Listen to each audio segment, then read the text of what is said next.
ഈ റമദാന് നമ്മുടെ ജീവിതത്തിൽ അവസാനത്തെ റമദാനാണെങ്കിലോ? ഒന്ന് ചിന്തിച്ചു നോക്ക്. ഇനിയൊരു റമദാനിനെ വരവേൽക്കാൻ നമ്മൾ ഈ ഭൂമി ലോകത്തില്ലെങ്കിലോ?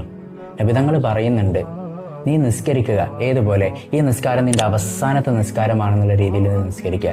ഇതേ നിയമം നോമ്പിനും ബാധകമാണ്. വെറും പട്ടിണി കിടക്കൽ മാത്രമല്ല റമദാൻ എന്ന് പറയുന്നത്. ഇത് ആക്ച്വലി ഒരു റീസെറ്റ് ബട്ടനാണ്. നിങ്ങൾ ഇതുവരെ ചെയ്തിരുന്ന എല്ലാ മോശം കാര്യങ്ങളിൽ നിന്നും വിട്ടുനിന്ന് അള്ളാഹുവിലേക്ക് കൂടുതൽ അടുക്കാനുള്ള ഒരു മാർഗമായിട്ട് ഈ 30 ദിവസത്തെ കാണുക എന്നുള്ളതാണ്.